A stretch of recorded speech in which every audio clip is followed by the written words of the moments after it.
ایک جو سعودی عرب نے اقدام کیا ہے وہ یہ کہ جیسا انہوں نے اعلان کیا ہوا تھا کہ اب ہم یہ جنگ کریں گے، ایران کا نام لیا اور ساتھ وجہ بتا دی، چونکہ ایرانی شیعہ ہیں اور مہدویت کے قائل ہیں، ظہور کے قائل ہیں، امامت کے قائل ہیں، اس لیے ہم نے ان کو محو کرنا ہے اور یہ جنگ ہم نے منتقل کرنی ہے ایران کے اندر۔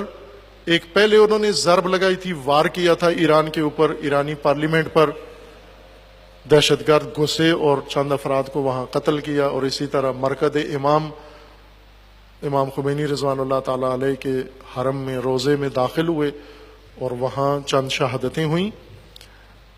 یہ ان کا ایک بہت بڑا وار تھا جو ایرانی سیکیورٹی سسٹم کے اندر اپنا نفوذ انہوں نے ثابت کیا۔ اب انہوں نے اس سے بھی بڑا وار کیا ہے اپنے گمان کے مطابق اور میڈیا کے تجزیہ تحلیل کے مطابق، کہ چونکہ پہلے یہ تاثر دیتے تھے کہ عربی ممالک میں ایران کا اثر رسوخ بڑھ گیا ہے، نفوذ ایران کا رکھنا عربی ممالک کے اندر زیادہ ہو گیا ہے اور وہ ناپسند کر رہے تھے۔ جس طرح عراق عربی ملک ہے، سوریہ عربی ملک ہے، لبنان عربی ملک ہے، یمن عربی ملک ہے، اور ان ممالک میں ایران کا عمل دخل خود عربوں سے زیادہ ہے، ابھی بھی زیادہ ہے۔ ایران جو چاہتا ہے ان ممالک کے اندر انجام پاتا ہے، یہ ان کے لیے قابل برداشت نہیں تھا۔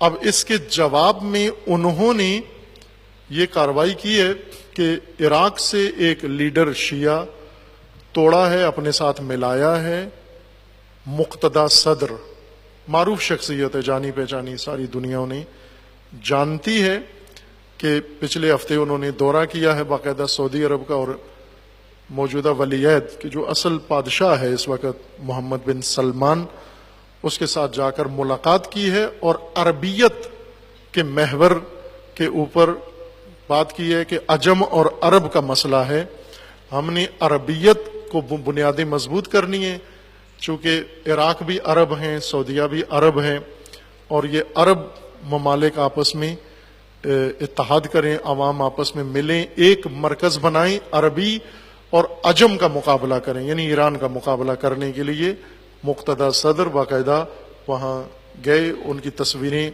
انہوں نے نشر کی، اور یہ پہلے حملے سے زیادہ کامیاب حملہ ایک جہت سے انہوں نے گمان کیا ہے کہ ایک بہت بڑی شخصیت یا بڑا گروہ توڑ لیا ہے ایران سے، اور توڑ کر انہوں نے اپنے ساتھ ملا لیا ہے۔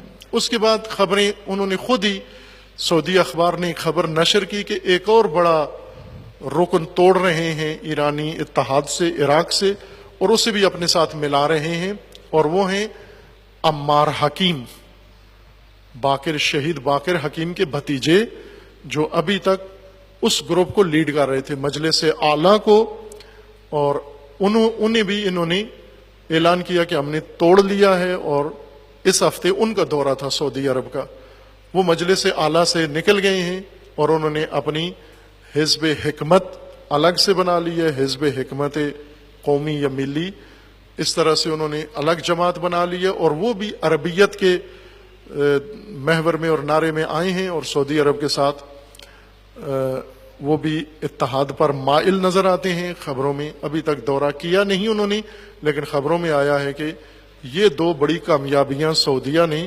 عراق میں حاصل کی ہیں، کہ مقتدی صدر کو توڑ لیا اور عمار حکیم کو توڑ لیا۔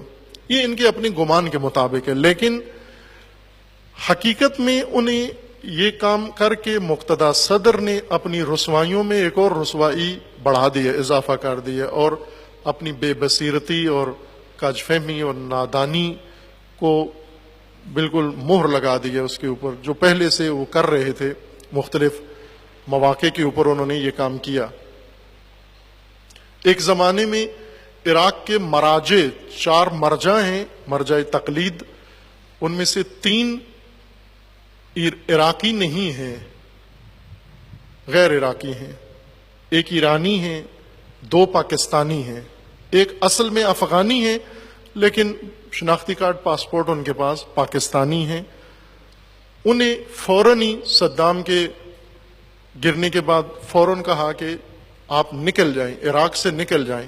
یہ اس وقت انہوں نے کہا تھا کہ یہ عربی ملک ہے اور آپ مراجع یہاں سے نکل جائیں. آیت اللہ سیستانی کو کہا آپ نکل جائیں، اور دیگر جو 2 مراجع تھے انہیں کہا کہ آپ نکل جائیں یہاں سے، یہ صرف عربوں کا ملک ہے. اس وقت سے ہی یہ اس قسم کی بہکی باتیں کی. ان کا ایک گروپ ہے عراق کے اندر تھا، بلکہ نہ کہیں ہے بلکہ تھا، ایک گروپ تھا ان کا. صدام کے زمانے میں ہی انہوں نے، ان کے والد شہید ہو گئے، صدام نے انہیں قتل کروا دیا. ان کی حکمت عملی یہ تھی کہ ایک عرصے تک، بلکہ طولانی زمانے تک، شہید صدر کی شہادت کے بعد انہوں نے صدام سے سمجھوتا کیے رکھا اور صدام کے ساتھ مل کر توجیہ یہ کی کہ تشیع کے تحفظ کے لیے میں نے یہ کام کیا. پھر اچانک صدام کے خلاف ہو گئے، اس کے خلاف انہوں نے ببانگ دہل اعلان قیام کیا اور پھر شہید ہو گئے، اور ان کے بیٹے بھی ساتھ شہید ہوئے.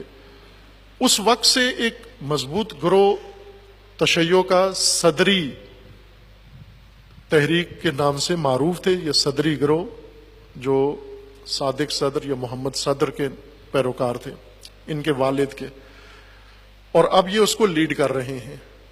یہ گروہ ایک بڑی طاقت تھا، ان کے پاس عوامی نفری تھی، جوان تھے، مسلح لوگ تھے. اندرونی جنگوں میں کافی انہوں نے کردار ادا کیا، آپس کی جنگوں میں، قبائلی جنگوں میں، اور کچھ عرصہ امریکہ کے خلاف بھی رہے. پینترے بدلتے رہتے ہیں، پانسے بدلتے رہتے ہیں. بیچ میں کچھ عرصہ چھوڑ کے ایران آ گئے، چند سال ایران میں درس پڑھتے رہے اور ایرانی موقف کی حمایت کرتے رہے. پھر ایران چھوڑ کے، اور کبھی سیاست سے کہتے میں اب ختم کر دی ہے، ابھی جیش مہدی بنائی، پھر اس کو ختم کر دیا، معزول کر دیا، توڑ دیا، تحلیل کیا، پھر دوبارہ بنائی. باہر کیف اس طرح ایک نشیب و فراز ان کے اندر ہے، ناپائیداری اور ناپختگی ان کے اندر ہے. لیکن اس وقت وہ کسی فیصلہ کن کام کے لیے نہیں، کسی قابل نہیں ہے، نہ سیاسی رول ہے نہ اجتماعی رول ہے. اور وہ جو امام راحل نے جو تدبیر ایران میں کی تھی اور جس نے ہر سازش کو ناکام بنایا، وہ تھا بسیج سازی. امام نے عام ایرانی جوانوں، فوج کے ہوتے ہوئے، تمام حکومتی ڈھانچے کے ہوتے ہوئے، امام نے ایران میں ایک عوامی فورس تیار کی بنام بسیج، یعنی آمادہ لوگ، جان فشانی کے لیے، جان نثاری کے لیے آمادہ لوگ. رہبر معظم نے حکم دے کر اور باقاعدہ تدبیر کے ذریعے عراق میں یہی کام کیا داعش کے آنے کے بعد. اور حشد بسیج ہی کو کہتے ہیں، عوامی فوج. ایک عوامی فوج تشکیل پائی، حشد الشعبی. اور جس دن سے حشد الشعبی وجود میں آئی، مقتدی صدر اس کے خلاف تھے، اور بھی بہت سارے لیڈر اس کے خلاف تھے کہ یہ نہیں ہونی چاہیے. اور یہ وہ فورس ہے جو نظام ولایت سے متصل و منسلک ہے اور وفادار ہیں ان کے ساتھ. انہی نے خاتمہ کیا ہے داعش کا، انہوں نے زور توڑا ہے، ورنہ کسی اور کے بس میں نہیں تھا حشد شعبی. حشد شعبی کے آنے سے اب میدان مکمل طور پر ان اقتدار پسندوں کے ہاتھ سے نکل گیا. ان کو نا امیدی ہو گئی ہے کہ اب ہم کچھ بھی نہیں کر سکتے، چونکہ حشد شعبی عوامی بیدار فورس اور رہبر کے وفادار اور رہبر کے ساتھ باقاعدہ منسلک بیعت کیے ہوئے لوگ، جو ہر قیمت پر، ہر ندائے رہبر پر، ہر میدان میں اترنے کے لیے تیار ہیں.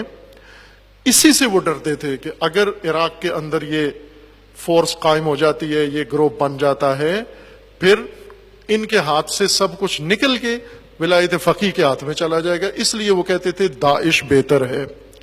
اس دن کے لیے یاد ہوگا آپ کو، میں نے انہی خطبوں میں پہلے بارہا اس چیز کی نشاندہی کی تھی کہ داعش آج سے 2 سال پہلے ختم ہو جانا تھا اس کو عراق میں، لیکن اس تفکر نے رکاوٹ پیدا کی کہ اگر حشد شعبی نے یہ کام کیا تو پھر اس کے مطلب یہ ہے کہ ایران کا مداخلت اور ایران عراق میں آ جائے، اور ایران سے بہتر داعش ہے، بہتر ہے کہ داعش رہے. اب مقتدی صدر، عمار حکیم اور ان جیسے اور دیوالیہ ان کو دیوالیہ لوگ کہتے ہیں. دیوالیہ یعنی جس کی متاع لٹ گئی ہو، جس کے ہاتھ سے میدان نکل گیا ہو. آپ کو آشنا ہونا چاہیے پاکستان میں دیوالیہ بہت ہیں. دیوالیہ لیڈر، دیوالیہ رہنما، دیوالیہ تنظیمیں، دیوالیہ پارٹیاں، دیوالیہ قیادت. پاکستان میں تو فراوان ہے، گلی گلی میں موجود ہیں دیوالیہ جن کے پاس کچھ بھی نہیں ہے، کچھ بھی نہیں ہے. یہ دیوالیہ اس وقت یہ سعودی عرب خرید رہا ہے اور گمان تاثر یہ دے رہا ہے کہ بہت بڑا وار کر دیا. یعنی جس طرح عربی دنیا میں سید نصر اللہ ایران کے ساتھ ہیں، وہ حزب اللہ، اسی ٹکر کا سعودیہ نے بھی ایک شکار کیا ہے. یہ حماقت ہے. ایک دیوالیہ شخص آپ نے اٹھا کے اپنے ساتھ ملا لیا اور وہ آپ کے پیسے ہی ضائع کرے گا. اب تو وہ کام نہیں ہو سکتا. جس طرح سعودیہ فتنہ کھڑا کر سکتا ہے، لیکن یہ ناممکن ہے کہ بالآخر یہی شخص محمد بن سلمان، اس نے کھل کے اعلان کیا ہے. مقتدا کے لیے بے شرمی کی انتہا ہے یہ اس کے لیے کہ جس شخص نے یہ نہیں کہا کہ میں مثلا امام خمینی کا مخالف ہوں، علی خامنئی کا مخالف ہوں یا ایرانیت کا. اس نے کہا مہدویت کے قائل ہیں، ظہور کے قائل ہیں، میں اس لیے ان کو مٹانا چاہتا ہوں جو روح تشیع کے خلاف ہیں. یہ وہ خاندان ہے جنہوں نے لشکر بنا کے کربلا کا مسمار کر دیا تھا. انہوں نے تاریخ میں آپ کو معلوم نہیں ہے، آپ کو پاکستان کی تاریخ معلوم نہیں ہے تو عراق کی کہاں سے معلوم ہو گیا؟ لاہور کی تاریخ ہمیں معلوم نہیں ہے، پڑھتے نہیں ہیں، ہمیں سروکار نہیں ہے. آل سعود نے، اسی تکفیری گروہ نے کربلا پر حملہ کر کے وہاں حل چلا دیے تھے. بالکل بقی سے زیادہ ویرانی مچائی تھی کربلا میں. انہوں نے کھیتی باڑی شروع کر دی تھی انہوں نے ان مزاروں کے اوپر. یہاں سے حملہ کر کے گئے عراق کے اوپر چڑھائی کی انہوں نے. یہ وہ لوگ ہیں یہ. اور تشیع کو یاد ہے وہ سب کچھ، شیعہ کو یاد ہے ان کا ظلم و ستم سارا. لیکن یہ گدھ، اقتدار کے گدھ جو مردار کھانے کی جن کو ہوس ہو، وہ اندھے ہو جاتے ہیں.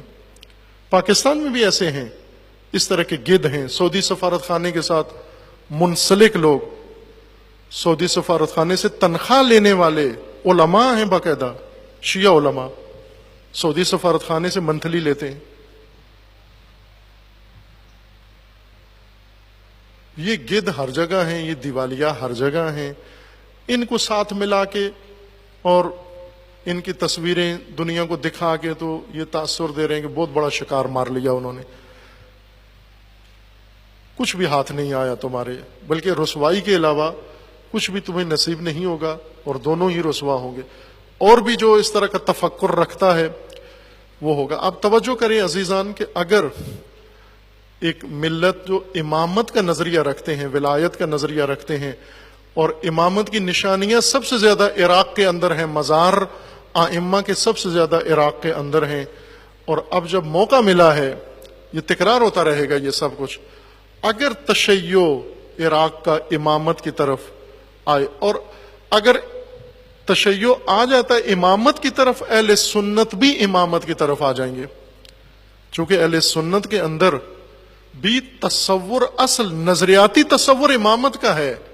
ہر چند ان کی میراث زمین کے اوپر خلافت ہے، وہ بنو امیہ اور بنو عباس جیسے خلفاء ہیں، لیکن ان کے نظریے میں یہ چیز نہیں ہے. ان کے نظریے میں بھی امامت ہے. آپ مولانا مودودی جو ایک سیاسی بصیرت شعور رکھنے والے عالم ہیں، ان کی اگر کتابیں پڑھیں تو آپ کو پتہ چلے گا کہ سیاسی بنیاد اہل سنت کی بھی امامت کے اوپر ہے. وہ بھی امام عدل و امام عادل کے قائل ہیں، امامت کے قائل ہیں، لیکن آگے اس کو جو تطبیق کرتے ہیں، اس کو فٹ کرتے ہیں، نامناسب افراد کے اوپر جا کر فٹ کر دیتے ہیں. اگر تشیع درست جہت اپنائے تو اہل سنت ان کے حامی ہیں اور ان کے موافق و متفق ہیں. عراق کے اندر بھی ہر جگہ بھی یہ کام ہو سکتا ہے، لیکن عراق میں ابھی بھی رخ اس طرف نہیں ہوا، اور مشکل رہے گی ہمیشہ عراق میں، چونکہ ہر نظام کے لیے عراق تیار ہے. علماء وغیر علماء سوائے امامت اور ولایت کے، اور اس طرح یہ ناپائیداری رہے گی۔ ابھی عراق میں آپ توجہ کریں، کردستان میں ریفرینڈم ہونے والا ہے عراق میں۔ کردستان میں باقاعدہ کرد ریاست، کرد 1/7 آبادی ہے عراق کی، 2/7 آبادی عراق کی عرب ہیں، 1/7 1/3 آبادی کرد ہیں۔ یہ 1/7 اپنی مملکت آباد کر رہے ہیں۔ ابھی بھی ان کا علاقہ عراقی حکومت سے آزاد ہے، اس کو انہوں نے اقلیم کا نام دیا ہوا ہے، کردستان اقلیم۔ ابھی بھی کردوں نے عراق کے اندر اپنے علاقے میں الگ کردی حکومت قائم کی ہوئی ہے۔ اگر عراق میں 1/7 آبادی اپنی حکومت قائم کر سکتے ہیں، آپ شیعہ عراق میں اکثریت ہو، آپ وہاں کی 65% آبادی ہو، 65% آبادی اپنی حکومت نہیں بنا سکتی۔ لیکن کردوں کو کرد لیڈر ملا ہے، کردی تفکر رکھنے والا، کردستانیت جس کے ذہن کے اندر موجود ہے، کرد قوم کا تفکر رکھنے والا لیڈر ملا ہے، اس نے ان کو آمادہ کر لیا ہے۔ اب وہ ریفرینڈم کرانے والے ہیں عراق سے الگ ہونے کی۔ ابھی تک عراق کے اندر رہ کر کردستان الگ کیا ہوا تھا، اب باقاعدہ طور پر الگ مملکت عراق سے کاٹ کے بنانے کے لیے ریفرینڈم کرنے جا رہے ہیں عنقریب۔ خوب یہ عراق کے اندر ہو رہا ہے، وہ کردستان بنا چکے ہیں، بنا لیا ہے، اور یہ امامت کا نام بھی نہیں لیتے۔ کیا کہتے ہیں؟ امامت کا نام لوگے فرقہ واریت شروع ہو جائے گی، جیسے ابھی تک کچھ بھی نہیں ہوا۔ عراق پرامن ترین ملک ہے اور اس میں کوئی نقصان نہیں ہوا، کوئی جانی نقصان، کسی شیعہ کو نہیں مارا گیا، تمہارے اس تفکر کی وجہ سے۔ اس جمہوریت نے تشیع کو کتنا تحفظ دیا عراق کے اندر۔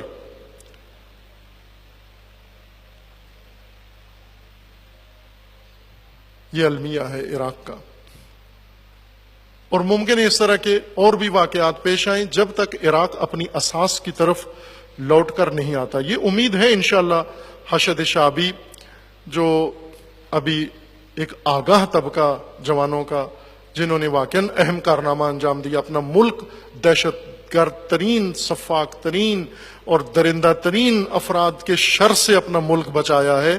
انشاءاللہ امید ہے کہ یہ باقی بھی سفر طے کریں گے، مرحلہ طے کریں گے، اور ایک دن آئے گا انشاءاللہ عراق بھی ولایت کے پرامن قلعے میں انشاءاللہ محفوظ ہو جائے گا،